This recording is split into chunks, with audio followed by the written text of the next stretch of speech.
Welcome in, everybody, to Fantasy Pros. This is the Fantasy Football Podcast. It is me, Joe Pisapia. That, of course, is Mike Tagliere, and it's you. And today we got a special edition of our mock draft series. That's right, we're using the Draft Wizard because it's magical and it gets you all the football knowledge you need. And it is available for you right now over at Fantasy Pros. Go to fantasypros.com/draftwizard to play around with the Draft Wizard, get your mock draft on. And Tags, we got a great guest today. I'm very excited for the draft. And I got to tell you, we're in the thick of things. We are right in draft season. This is the point where it's heating up a little bit. We got a full point PPR today. We've got the 2 flex spots just to set the stage here for everybody. And I'm curious, when you're playing in a 12-person league, which is the amount of teams we're going to have today, using the multi-user draft software, do you like that second flex spot, or do you think sometimes the 1 flex spot is the way to go when you're creating a league as a commissioner? The deeper the settings, the better. It separates talent in terms of like the preparation that you have for a draft. And it's something that I've learned over the years, because when I first started playing fantasy football, it was like, hey, if you did your research, you picked up the magazines, you were on top of the injuries and all that stuff, you were winning your leagues.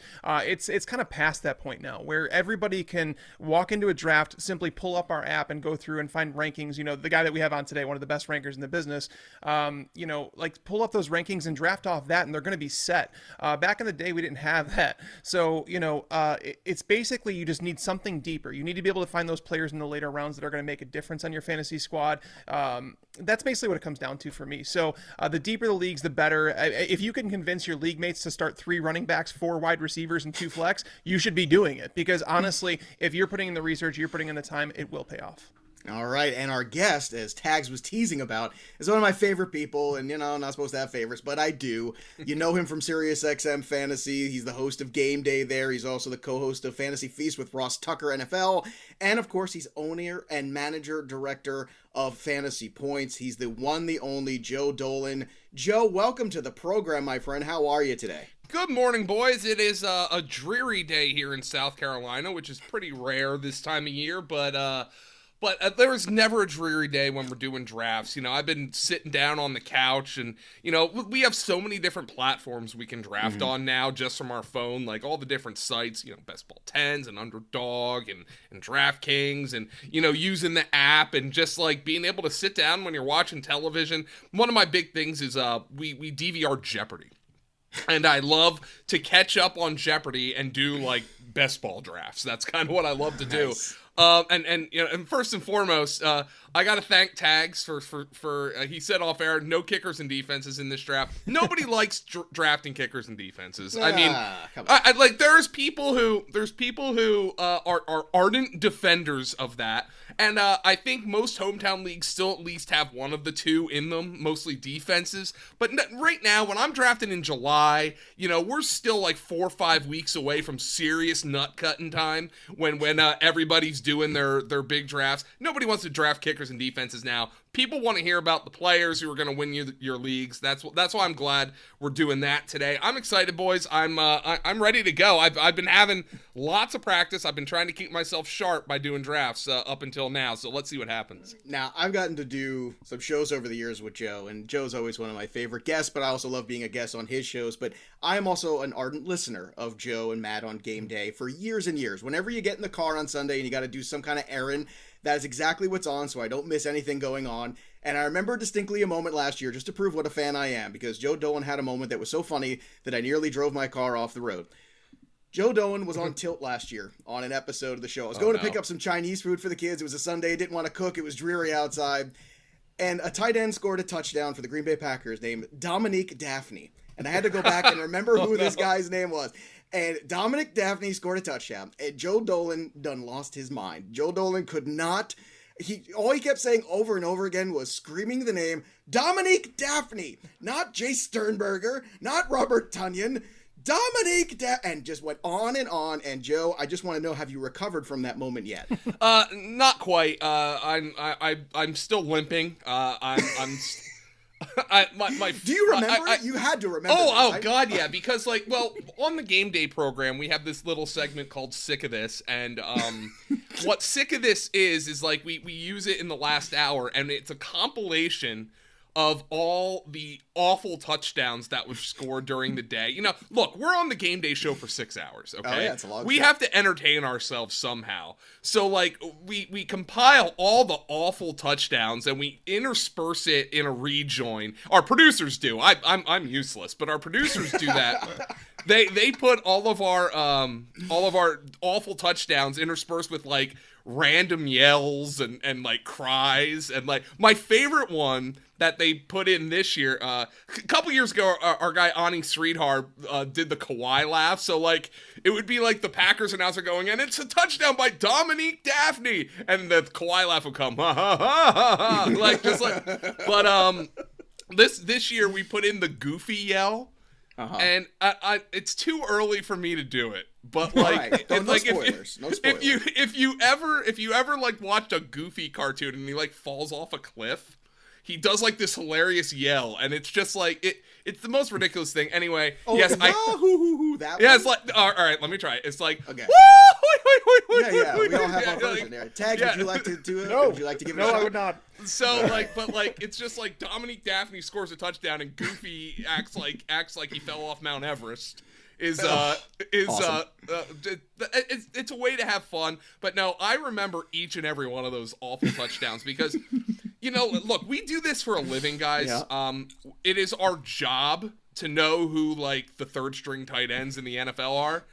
But when a guy you've literally never heard of scores a touchdown on a Sunday, that's just like a special kind of pain. It is. So when you do it for a living, and Tags, you probably experience this too, right? Nobody spends more time than all of us kind of digging into these things. But when there's a guy like Dominic Daffy from Indiana State, I believe, is where he's from. Indiana State. And you just go, what? Who? Tags, does that like just throw you on tilt too?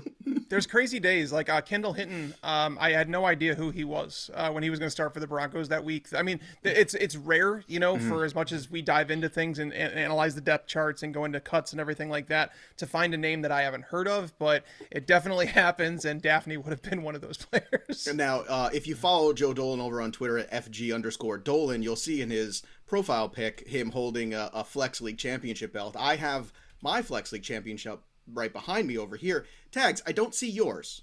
Where's your Flex belt? I don't keep my belts on display. I don't feel the need to. Well, I do, and Joe does. Mine's back there somewhere. It's behind. It's back there somewhere. Yeah, tags in the Phantom belt. All right, before we get into the draft, as we said, it's going to be a full PPR draft, extra spectacular for you. 2 flex spots is what we've got. Tags is going to get everything rocking for us in a second, but I want to remind everybody you can watch this draft over at Fantasy Pros. Make sure you subscribe to our YouTube channel at Fantasy Pros. So go to youtube.com/FantasyPros to do that. You click that notifications button too, because next Tuesday, we have another PPR mock draft live stream, 3 p.m. So you'll get that notification when that kicks off, just so you don't forget what's going on there. We also got a ton of great content. Not only is every pod we do over on the YouTube channel for your visual enjoyment, but also we got a lot of short form videos that are going to get you ready for the season. A lot of great content, short form and long form, we've got coming at you. So make sure you subscribe to Fantasy Pros on the YouTube channel. And today we're going to be using our multi-user draft software. That's right. So go to fantasypros.com/draftwizard, and the multi-user draft software. You could draft with real humans, your friends, invite everybody over for a mock, virtually hang out, do some drafting. So you're not just drafting against the robots, you're also drafting against some real people too. And that's what we're going to be doing again today. So make sure you have some human opponents and some friends in there. Go to fantasypros.com/draftwizard, or if you have a fantasy football podcast of your own, it's a great way to do a mock draft episode, just like we're doing today. So, Tags, you have all the bots ready for us in the wizard? All the magic is set?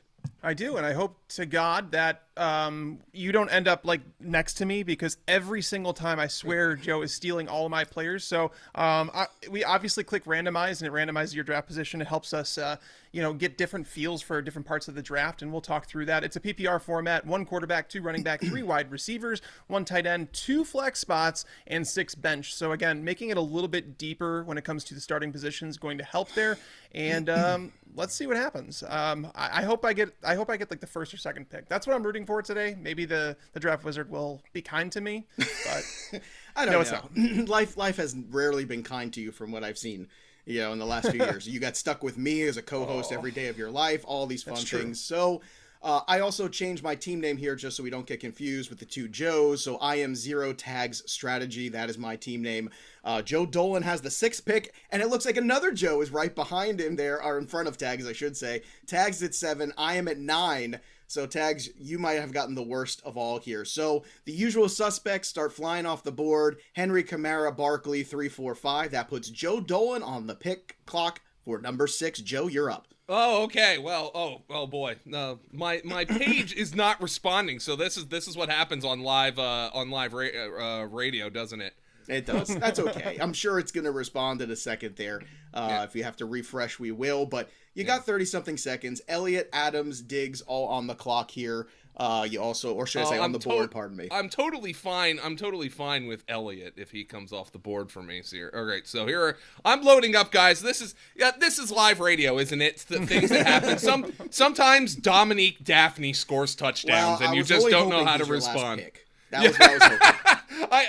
I guess he could be. Let's see here. Okay. McCaffrey, Henry, Barkley. I will take, as a matter of fact, if I have time on the clock, can I take all right, Elliott's fine. I would have maybe considered Travis Kelce there. Okay. It's been something that I've in the past I haven't really had a lot of let's just say I haven't had a lot of words, nerves. Yeah, the nerves I need to draft a tight end in the first round. I haven't done that a whole lot. But I've started to come around to it. We've had some articles up on the website talking about our guy Jeff Henderson does a fantasy war, and he actually said, look, I think Travis Kelce was the most valuable player in fantasy last year. And I always had a very tough time reconciling that and knowing that what I had to do to build the rest of my roster when I draft a tight end in the first round. But I've done some drafts, some best balls with it, and I've kind of enjoyed it, to be completely honest with you. So I think Travis Kelce's defensible there, but I do think Ezekiel Elliott's due for a bounce back. All right, Tags, you went with Davante Adams with your first pick there. I'm not surprised. We both certainly think that he is going to get closer and closer to having Aaron Rodgers back. I mean, I've been on this wagon for quite some time. So why don't you take me through your pick? I know I had to make mine, so we'll do mine back-to-back. So go ahead, tell me about Adams here in the first and passing on an RB. Yeah, honestly, I was kind of pissed at Joe about his pick at 6, even though he wasn't even like totally aboard. Because usually when I get pick number 7 in a draft, it's almost like a lock. I'm going to get Ezekiel Elliott, and I was looking forward to that. But in a full PPR format, there was a tier break for me once Zeke came off the board, because there was that first tier of running backs. Then you get into the Nick Chubbs, the Najee Harrises, the Jonathan Taylors, guys like that. And I felt like there was a tier break where I wanted to get an elite player at his position, and I'm getting that with Davante Adams. Aaron Rodgers reportedly just came out today that he turned down an extension, which we already knew. We already knew that was the case. We just didn't know how much it was, which is fine. But the closer it gets to the season, the more likely it is that Aaron Rodgers is going to be under center for the Packers. And, well, Davante Adams is that dude. All right, now for me, I was taking Austin Eckler, which is something I really don't do, but because of the extra flex spot here, I want to make sure I really get all of my running backs kind of situated early on, and the PPR format here, obviously, Eckler does have a huge amount of value there. I was hoping Chubb might slip to me. He went right before me, so I ended up taking Najee Harris just to stay on brand and piss Tags off and keep my streak alive. Tags, you're up on the clock with 206. All right, so this is the only problem that I have with drafting a running back or a wide receiver in the first round, because it kind of puts you in a spot to feel like you need to take a running back in the second round. And honestly, I feel like there's going to be some running backs I would like at the middle of next round, but there's too big of a gap for me to wait on that to actually go through with it. So I'm looking right now at Joe Mixon. The other players on the board at wide receiver. Oh, I should probably click on him before 8 seconds. I was going to say, okay. You might want to make the pick don't and then talk about it later. My stink rub off on you after. Joe Dolan had a moment there. He had a senior moment trying to figure out why he didn't have Kelce on his team, but we worked it out eventually. I'll tell you what, it was difficult passing up. Like, A.J. Brown is still on the board. DK Metcalf is there. Justin Jefferson is there. So getting them in the second round, it feels like a decent value, but at the same time, Joe Mixon is a locked-in workhorse. workhorse, a guy that's going to get 18 plus touches per game. I'm good with him in the second. Hopkins and Mixon go next. Joe Dolan at 2-7. You are on the clock, and you already have Ezekiel Elliott on the roster. 30 seconds I have to make a pick here. Now, I have a running back on the board in Cam Akers, who I have rated as a first-round pick. And I'm sitting here where now looking at what the board is doing, I really wish I had Kelsey on this team, because if I could have started my team Kelsey Akers, I think that's phenomenal. 10 seconds, Joe. I'm gonna draft Akers. I had some consideration for Darren Waller here, but I just think I just think Akers just gives my team a potential bell cow in the second round. I legitimately think he's a first round pick, so at 2-7, I think it's a ridiculous value. Now, Waller went 3-2. 3-3 was McLaurin, Michael Thomas, Keenan Allen, back to Joe Dolan. Joe, before you make this pick, while you contemplate it, I want to ask you guys what you guys think about Team 1's strategy, because this is something that people have asked me before, where they're getting number one players at each position, damn position scarcity, everything. So they took Christian McCaffrey, and then it came back in 2-3 and took Patrick Mahomes and George Kittle. Now, is that the right thing to do? Do you guys think that that's a viable strategy? Because you're getting 3 studs with your first 3 picks, and then from there, you're going to kind of have to fill out wide receiver and running back. Dolan, you got 15 seconds for your pick. I'm taking Allen Robinson, by the way, he was an auto draft for me in the 3rd round last year. It worked out, and I think they've improved at quarterback. To answer your question, Tags, that strategy's not for me. I'm not like... I never want to disparage like somebody's strategy. Like if somebody on Twitter is like, man, I really think you should stack Mahomes and Kelsey this year, or stack Hill and Mahomes, and really make sure all of your draft capital's invested in those number one kind of players. I just don't like how my teams look personally, and maybe that's a me problem, not necessarily a strategy problem. But no, I wouldn't. Doing that, especially given, and I know with injuries and all that, but his injury problems are a little concerning to me. I don't know if I would have done that particular strategy, but we'll see what the team looks like, because you're going to have some. Graham Barfield calls it not zero RB, calls it hero RB, where you kind of have one, and then you fill in the rest of the parts. I'm interested to see what that team does look like, though. All right. Tags, you were on the clock. You took Clyde Edwards-Helaire, which you got to be loving because that's your dude. You got him in the 3rd round, so I'm sure you're thrilled with that. DeAndre Swift goes next, which puts me on the clock, so I'm going to take CD Lamb here with this pick. And I'm going to tell you what, Tags, for me, that strategy works. I don't like it with the tight end as much as I like with the big wide receiver. You give me the Christian McCaffrey, Mahomes, or whoever you think is the top quarterback, if you think it's Allen, and then a top wide receiver. That grouping I like more than the tight end grouping, because it's not going to be George Kittle. I mean, it's not going to be, Travis Kelce. He's not going to last that long, obviously. Kittle's the one that I still don't feel like he is quite close enough to those other 2 guys. Waller's another one too, where I'd rather just have the big wide receiver if I could. If AJ Brown's up there, DK Metcalf, Calvin Ridley, one of those guys. I actually do like that, because then the award kind of comes to you, and you can just kind of do BPA after that at those positions. Back to me, and I'm going to double up again. This is the double tap. Once again, we like to do this here. When I take another wide receiver, probably I'm going to just look at the running back board to you as well, see who is available. It's hard to pass on Julio Jones here, but with all these flex spots too, Chris Carson's very tempting to me. I think I'm going to go and take another running back, because you just can't have enough of them.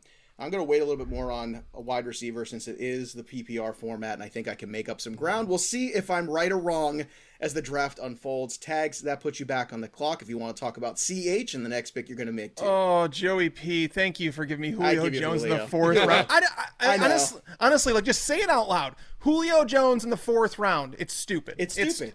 It's stupid, but I'm making a choice here. I want to show what the board looks like if you do the 3 out of 4 running backs and just take care of business, because we know the cliff is here. This is the cliff here at running back. Yeah, there's definitely a cliff.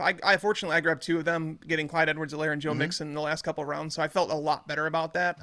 Especially when you start with a wide receiver. You rarely feel great about your 2 running backs after that, because they typically fly off the board. But this being a PPR format, wide receivers came off a little bit, and it allowed me to get those 2 guys. But yeah, I mean, Julio Jones in the 4th round is my number 2 wide receiver. While I have 2 running backs I'm comfortable with, while I have Devontae Adams, I'm happy. Julio's still a top 10 guy for me. Joe Dolan, you are now up next here. Yeah. You made your pick, and you've got a second one coming up here in the 5th round. So take us through your picks. Well, so I took Deontay Johnson in the 4th round, and now I'm looking at the board, and I'm realizing why I would have liked to take Kelsey, or maybe I even should, as highly as I have Akers rated, maybe I should have taken a wide receiver in the 2nd round, because there were still some running backs here in that 4th round who I think you can go to war with as your number 2 running back. Miles Sanders, David Montgomery.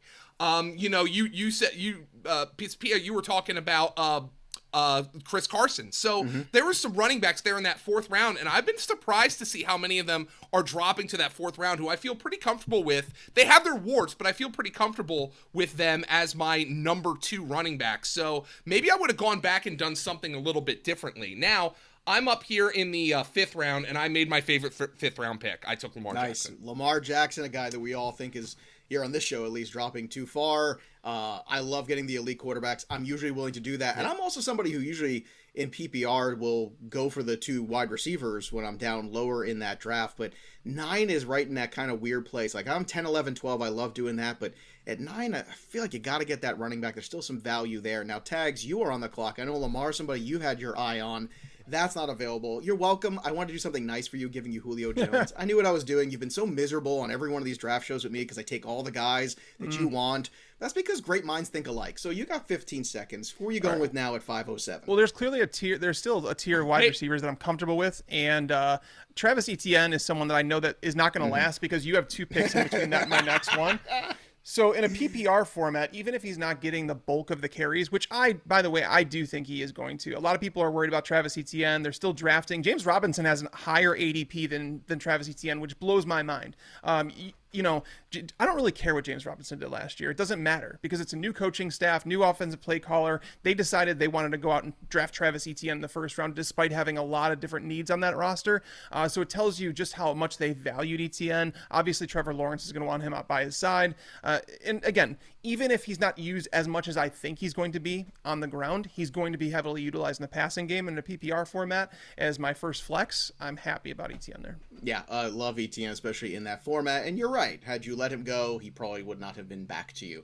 I'm going to go exactly where I wanted to go next. I was hoping T. Higgins... Hey, guys. News broke just now. I was going to break it with my next pick, actually. All right, well, I'll let you do that. Go ahead. I mean, we're not breaking it. We're not live right now. All right, let me break it with my next pick, because I'm going to pick somebody who's going to come off the board. He might go off the board before then, just so you know. Oh no, screw you! I have Cam Akers. Well, I can only assume the news is Aaron Rodgers related, right? Oh, I mean, no, it's not. It's It's bad. It's a borderline 1st round pick that's going to be out for the year. Oh, wow. Who? Oh, all right. Well, geez. Don't tell me, guys, because I'm just hosting the show and doing 5,000 things. Don't help me out with my draft. No, I'm not guys. helping you at all. It's fine. All's fair in love and fantasy football, man. You're 100% right. I don't know about love, but it's all's fair in fantasy football. All right. Yeah.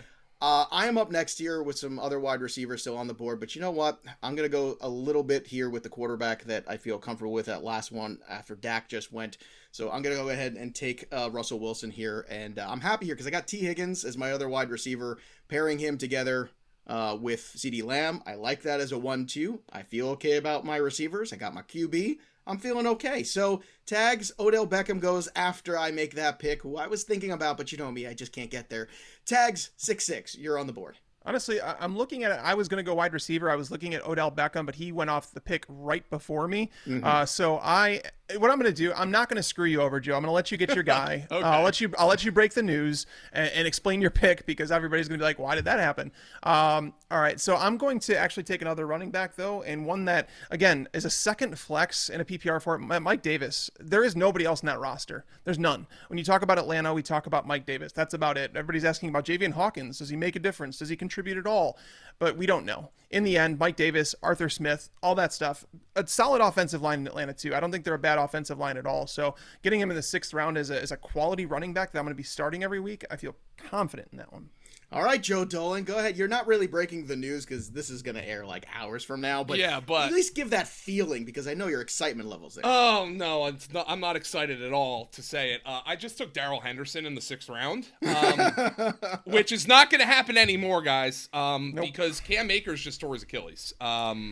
I just seen it now. That and you know what? Sucks. You know me, Joe, I got to tell you, Tags has been on the Darrell Henderson train, and I have so many best ball shares. I have him in SFB 11 from doing so many shows here with Tags, too, because he's made a lot of points here. But my goodness, Joe Dolan, that is a huge change here. It sucks. I mean, you talk about zero. By the way, I just took Tyler Boyd in the 7th round.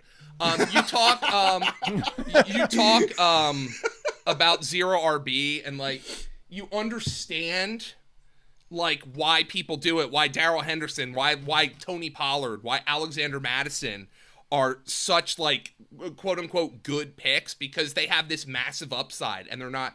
But I mean, for it to happen now, come on, it just blows. Well, the only good thing is, honestly, the good thing about it happening now from a fantasy perspective, it's not good for the player, it's terrible.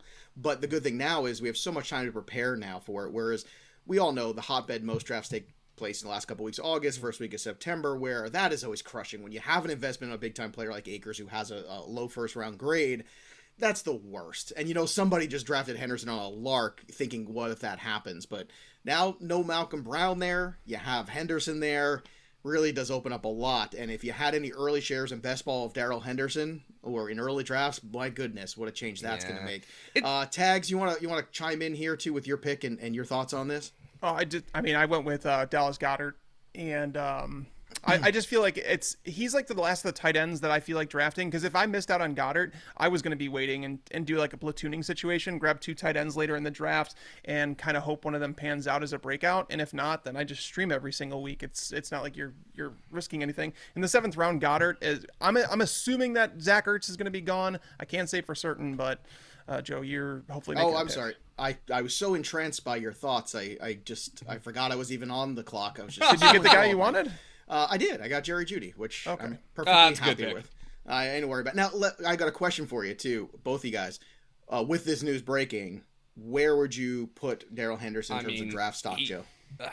I mean, he won the 7th round right now live. So part of the reason, guys, that Cam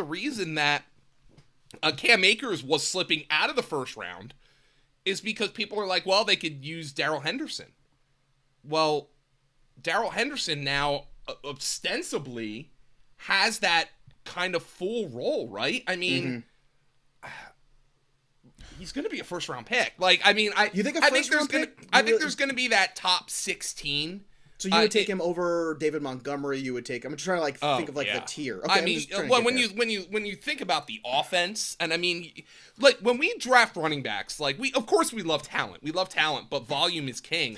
That sounds familiar. Who's challenging him for snaps here? I mean, they have Jake Funk, the rookie, who's a freak athlete, by the way. Also one of the best spoonerisms in the NFL at fake junk. I mean. Are they going to sign Todd Gurley? And by the way, Todd Gurley's toast. So even if they do sign him, oh man, that is just a nightmare. I mean, right. I feel awful for Cam Akers above all. All right, Joe, I'll let you think about your pick here. Tags will gonna go through your pick. I took back-to-back wide receivers there. I took Jerry Jeudy and your boy Mike Williams. Yeah. And then Melvin Gordon went next. Corey Davis you took. Those were the 2 guys who were going back and forth. And at the end of the day, I took the guy attached with the better quarterback. That's what I did. Take me through your pick there with Corey Davis, because we just talked about him on yesterday's show. We did, and it's more like just getting a number 1 wide receiver for his team, a guy that's probably going to command, at least 100 targets. Corey Davis, obviously extremely efficient last year. A team that doesn't have a run game, going to be throwing the ball quite a bit, and he's going to play that go-to role. He's going to be the guy that leads the team in targets. So getting him in the 8th round as my wide receiver 3 to pair with Devontae Adams and Julio Jones, just getting a safe player there. I have plenty of upside on my roster, just some stability as the wide receiver 3, and then as the draft progresses, I'm able to take some upside shots with some other wide receivers. Joe Dolan taking Marquise Brown, 807. After that, we had a little run of some tight ends, and it goes back to Joe Dolan, who actually took one of those tight ends, and Logan Thomas. Yeah, Logan Thomas. I'm in on Logan Thomas. I just feel like Ryan Fitzpatrick's going to pepper him with targets. Some people disagree with me, but in the 9th round, I need a tight end. I think for a guy who was the number 2 or number 3 overall tight end last year, I think that's a hell of a value. All right, that puts Tags back on the clock right now. And Tags, who was your selection? It's Michael Gallup, and I'm doing this because I'm not a huge I like Michael Gallup, the player. I just don't like the situation is just there's so many mouths to feed there in Dallas that it's really tough to trust him on a weekly basis. Fortunately, I drafted him as my wide receiver 4, so he's on the bench and I can kind of pick and choose my battles. But part of this comes back to Amari Cooper, apparently having some sort of surgery this offseason. It's been a little hush-hush where they don't know if he's going to be ready at the start of training camp, which, again, this leads me to think that maybe Amari Cooper misses some games, and Michael Gallup with Dak Prescott back under center, there's going to be some big weeks in there. So if I can look at the schedule and say, hey, there's going to be a shootout with the Dallas Cowboys in this coming week, I can play him over someone like Corey Davis. All right, fair enough. That puts me back on the clock. I'm going to go for some more running back depth because you could just never have enough of them.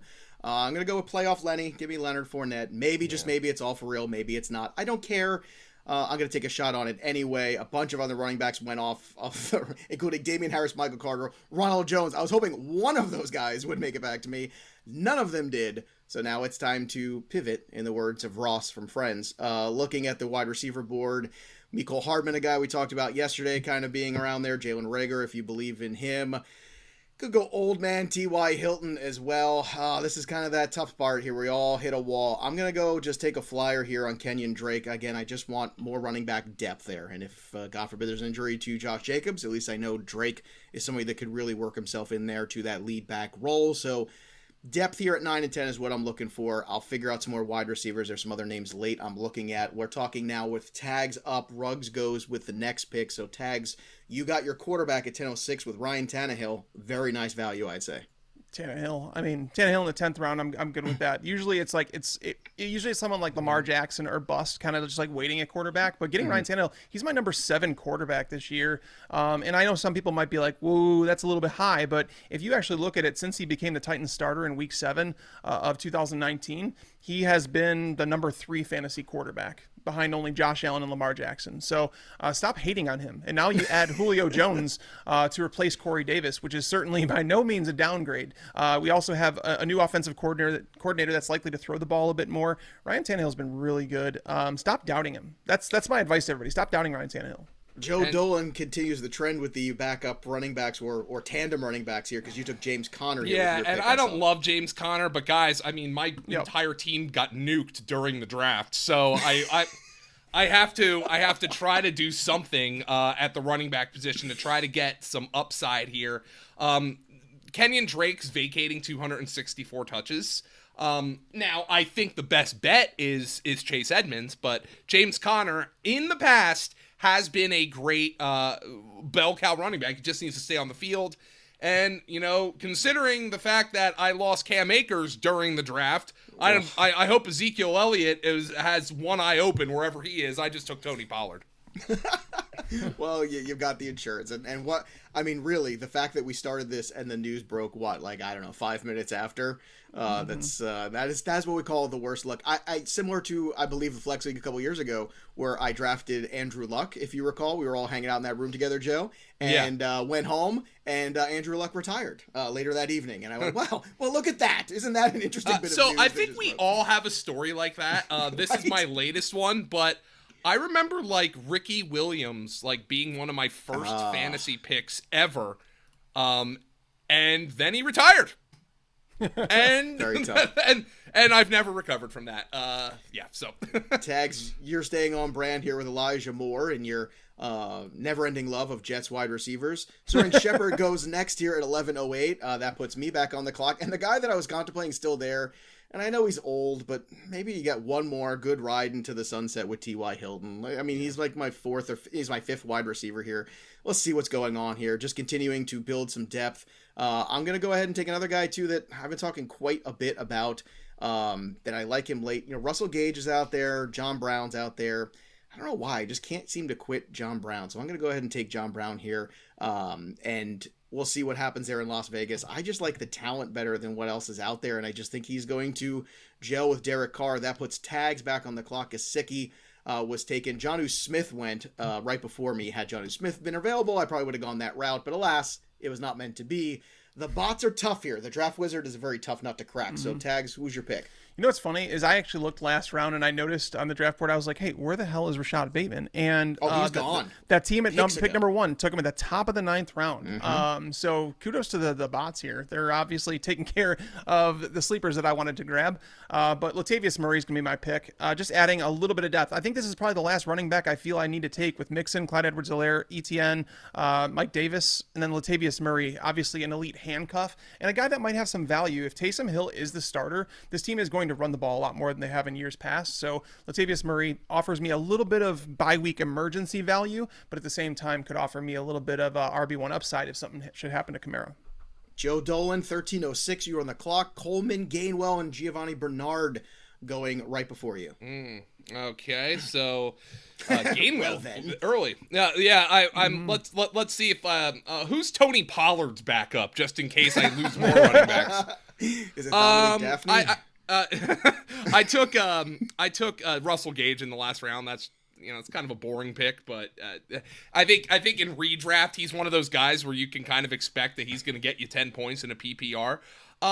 Let's go. Ooh, okay. I'm going to draft Tyler Higbee. Just as a potential flex option.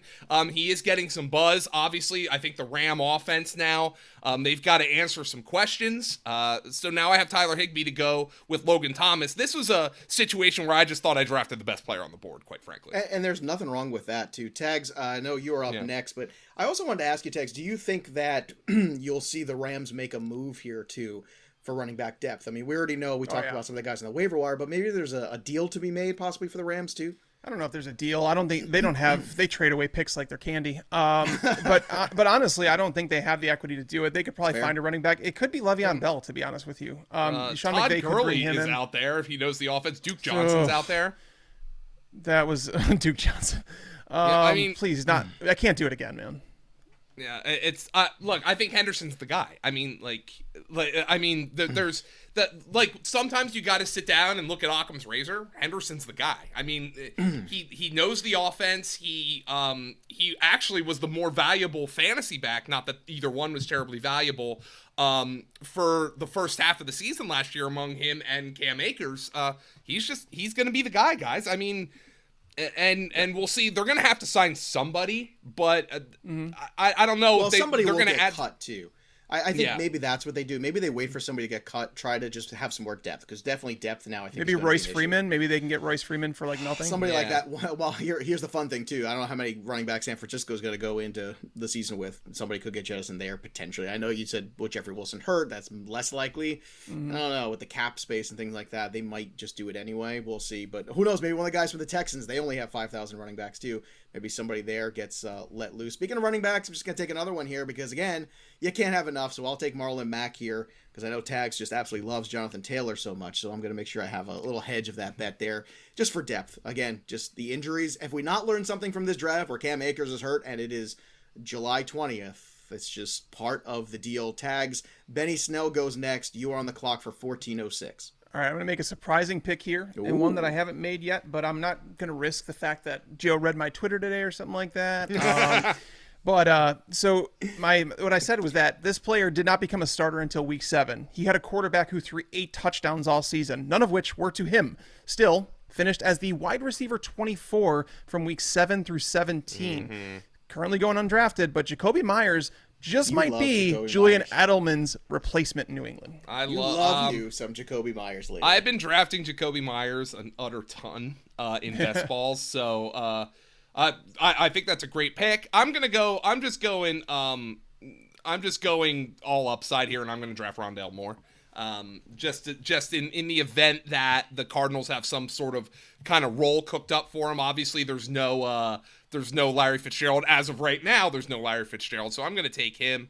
And let's see here. I've got a pick coming up. Yeah, one of my favorite wide receivers, Lake, went off the board there. Gabriel Davis at 15:05. I think that's a tremendous potential bargain there. 15:06 is you, Joe Dolan. You're on the clock. Yeah, I have Lamar Jackson, and this is a redraft, so I don't feel like I need a backup quarterback. Let's see here. Maybe I could get another running back on here. Not that you feel great about anybody who's coming off the board now. Let's see. Well, since I got my team nuked by an injury, I'm just going to end up drafting. I'm just going to end up drafting running backs who would be in line in case somebody else's team gets nuked. Darrington Evans. All right, there you go. I like that. Backup. Yeah. What's good for the goose is good for the gander. Let's go.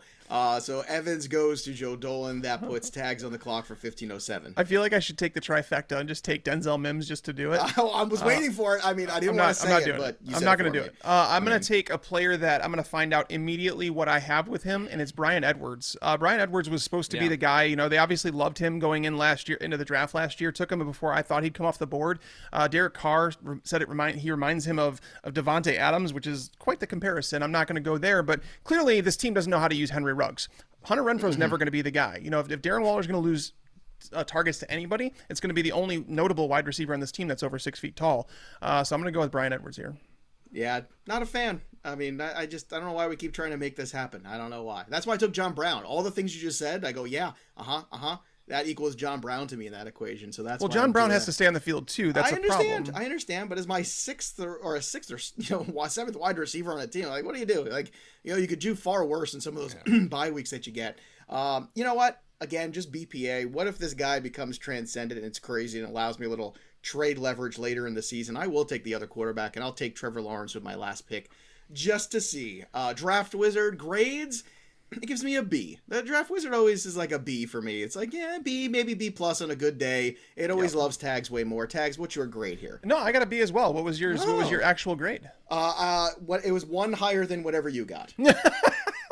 Mine's an 86 out of 100. It's an 83, so I'm 3 less than you. So did Joe beat us both? Oh God, no! I got a D. I took Darrell Henderson in the 6th round. Oh, that's right. Because that's something that needs to be addressed though, because it will basically it literally happened during this draft. Yeah, once the rankings are adjusted, because this takes the grade comes from. It doesn't come from me. It doesn't come from Joe. It doesn't come from any of us. It comes from all 98 experts that we have in the database. That basically we look at their rankings compared to your team, and then it grades your team. So therefore, Darrell Henderson has not been updated by analysts just yet. And once he is, that'll obviously change the grade.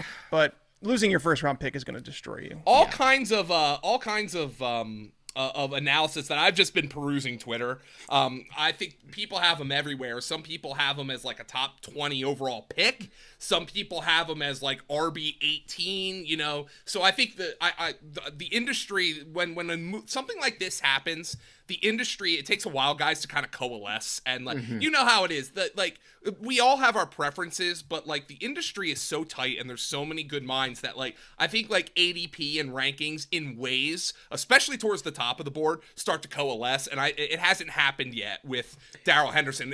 It's going to take some time, but it's going to be interesting to see what kind of range he ends up in. This just sucks for Cam Akers. I mean, it does. You know, you like. The one thing that I loved about not having preseason football last year was less chance that, like, you know, some young player and like just players in general to get hurt. But you know, for our game, you know, somebody who you spent your entire offseason analyzing and saying, I think this guy's going to break out and I have him as a top 15 pick, and then he goes down in a meaningless game.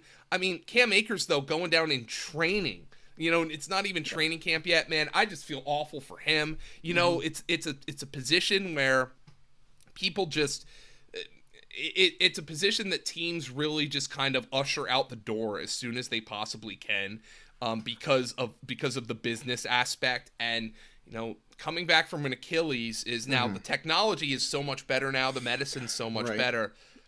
But look at that list of running backs who have suffered one. No, it's that was dire. That was dire. My next point, Joe. I thought the same thing. It's not like the ACL necessarily. It's something that you haven't seen as. You're right. It's getting better. Who's Emmanuel Sanders a couple years ago, right? Demarius Thomas actually had one at the beginning of his career, and he turned in a fantastic career. But the running back position in general, I mean, that's an injury that has ruined careers. Tags, you know, Joe brings up an interesting point about the coalescing of the industry, which I think is a positive and a negative. Because sometimes, even though the great minds all coalesce, I think it's very important to kind of not lose your own voice in there. And it's interesting because we're voices, whether we like it or not, in that same industry. I don't necessarily just, as much as I love the Rams offense, and as much as I have great respect for McVay, and I think Stafford's going to be fantastic, I'm not necessarily anointing Darrell Henderson into a first-round pick. I'm just not there yet.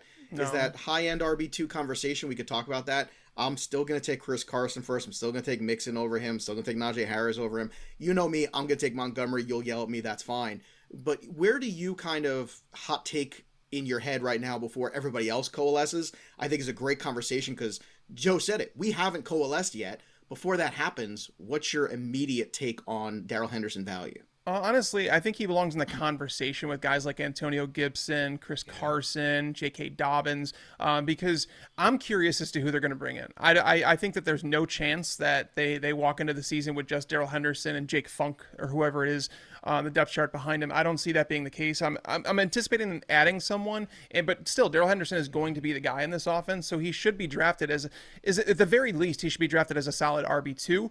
I can see the RB1 upside because this offense should score many more points with Matthew Stafford under center. And believe it or not, guys, if you liked Cam Akers, you should like Darrell Henderson. And the reason I say that is because Darrell Henderson, if you were to put his numbers side by side with Cam Akers last year, he was better in a lot of ways. In some of those games, yeah. When that it came Buffalo game stood out too, if you recall that one. Remember that game? In Buffalo? Well, if you look at all metrics I'm talking about, not even just one single game. I think the eye test matters too. You know, the metrics are important, but you got to see it on the field also because, you know, sometimes the stats, you know, you could always find a stat to eventually fit your narrative, but sometimes you can when they're on different teams, but when they're on the same team playing the same exact role, that's the part where I think you can compare apples to apples because Henderson was a starter for a portion of the year.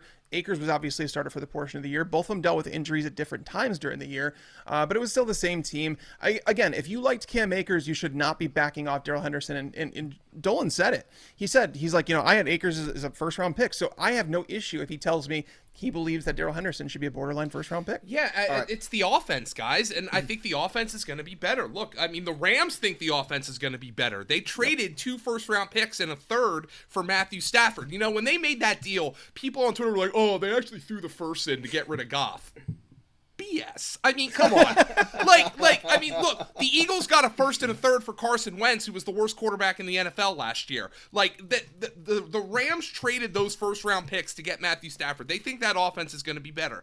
Do I think Cam Akers is better than Darrell Henderson? Yeah, that's why he was going to start. Sean McVay was talking him up all offseason. Like, the sky's the limit, you know, no restrictions.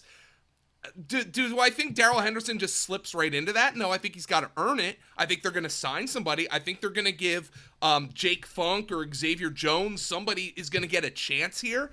But sometimes, what's the cliche? Paralysis by overanalysis? Mm-hmm. Darrell Henderson was a guy who was slated to lead this team in rushing last year before he got hurt. That's the guy. And okay. I think, like, you know, if you're ranking him and you're thinking, oh, I'll take him in the 4th round, my whole thing is like, good luck. I mean, I don't think he's going to go quite that far now. I think he'll end up as like a high 3rd round pick, late that sounds 2nd. About right to me. That's where he's going to, because there's going to be somebody in every league that goes, well, I just want a piece of that offense. Yeah. And that's fine. And that's not wrong. Believe me, that's definitely not wrong.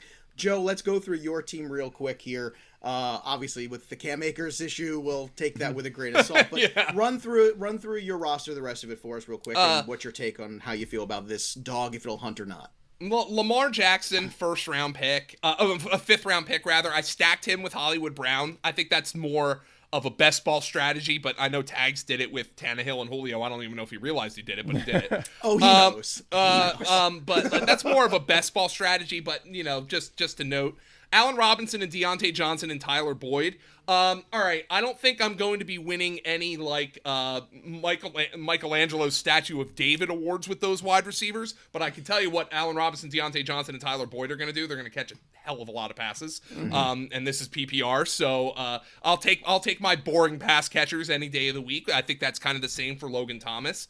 Ezekiel Elliott, I'm betting on a bounce back. Obviously, I have Darrell Henderson. I took him in the 6th round just to back up my Cam Akers investment. Tony Pollard I took because I didn't want to lose Ezekiel Elliott too. I'm glad we made it through the draft without something horrible happening to Ezekiel Elliott.